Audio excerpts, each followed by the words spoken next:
What's better than a sniper with rocket launchers? The answer? Absolutely nothing. What's up, guys? Dad Life Gunplay. Today I am bringing you the unboxing / review of the RGM 79 SC GM Sniper Custom with launchers. That is a mouthful. Yes, guys, as you can see, this is a P-Bandai kit. I am super excited because if you guys know my channel, you guys know how much I love the Federation grunt suits, especially the GM.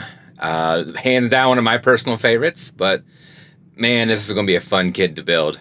I could just feel it. You can feel that vibe, guys. Upon opening this 2019 kit, you are greeted with a bunch of smaller runners. There's not very many full actual runners, but you can bet that there will be some pieces used just because this is a variant of it already normal production. This kit is in a beautiful military green. If you didn't see that, it works extremely well for the kit. Here is the overall build, straightforwards, nothing crazy with this build at all. And you can see just how many. So you might be asking yourself, what makes this a GM custom different than a normal GM? And the main thing with this is to keep in mind the production of this was limited build in the series, and it was an input increase in power and overall speed.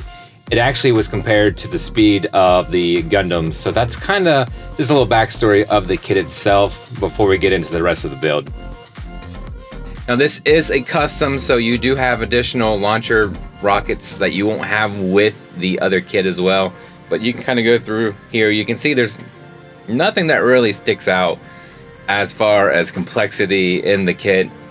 There is a couple of unique runners to this kit, you can see right here. And then there's that nice orange visor. It does use polycaps, guys, a decent amount of them too. It does come with 2 beam swords. Here is some of the color correcting stickers for the custom, so I expect that to be more of a P-Bandai thing, not found in the standard GM. But the color correcting stickers are there. There is a few, not a ton, but it's kind of the grays that mix in with the greens on top. You'll see some of the chest, a couple of stripes down the legs as well. And that's kind of your biggest 2 areas for color correcting. Around the skirt on the back side too, I believe. Or no, the backpack. So, this is a straightforward build. As you can see, I'm kind of showing you a little bit of the build here. It does use polycaps, so expect that. But the build is straightforward. It's very simple. I highly recommend it for anybody. The nubbing, there is a little bit of nubbing on the dark green. And then to go back to the color correcting stickers, again, there is some. I found that most of them were gray. Now, with these color correcting stickers, I'm not a huge fan of the ones that kind of wrap around bubble pieces, just because I find over time they do not stay on there. So if you have the ability, yes, guys, I broke the antenna.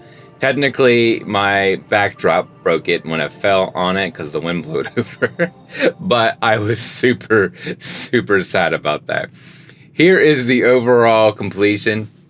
And getting right into articulation, you can see there's a lot of movement in the head, and of course you got that GM sniper drop down visor. That's really nice. You can get a decent amount of head movement as well. Side to side tilts, lean forwards, back, kind of giggity motion.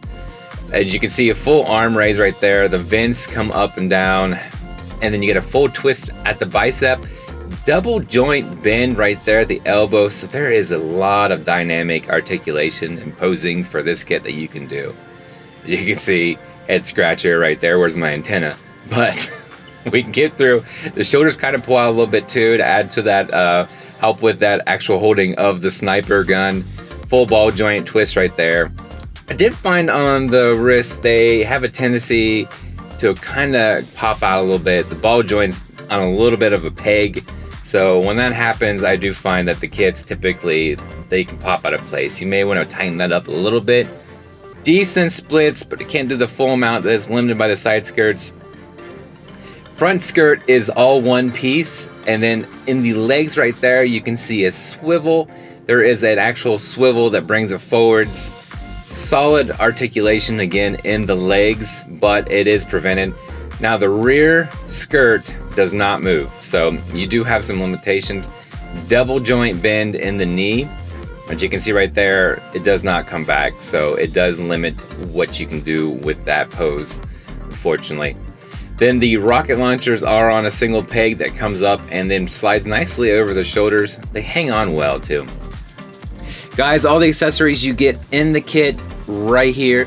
You have that sniper rifle, the spray gun, the 2 effect parts for the beam, and I didn't show you the hilt. I'll show you here in a few because it's actually mounted on the kit itself. A pair of holding hands, a trigger hands, and of course the open hands that are currently on the model as well.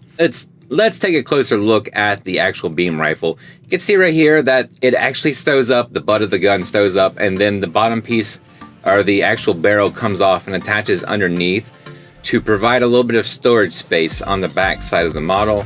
There is a little C-clamp thing that actually is just a simple peg right in to the back side of the skirt there, holds it in place. A little loose as you guys can see, but does a decent job holding it. Then here's that spray gun that is leg mounted. I personally love that feature. Honestly, I just think it looks really good for the kit itself.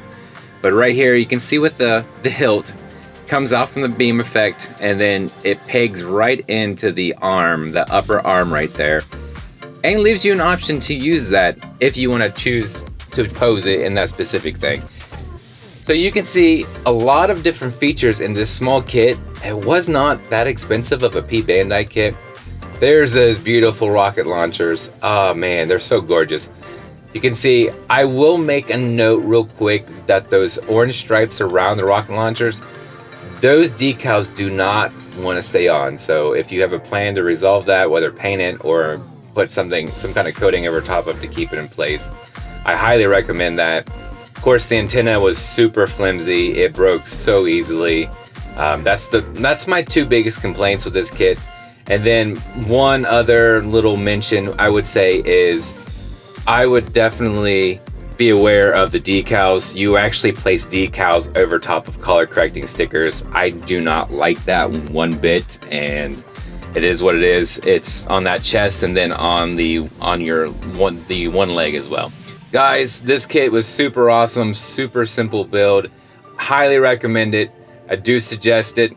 Guys, if you haven't got a chance to help out the channel, make sure you hit that like and subscribe. And until next time, love.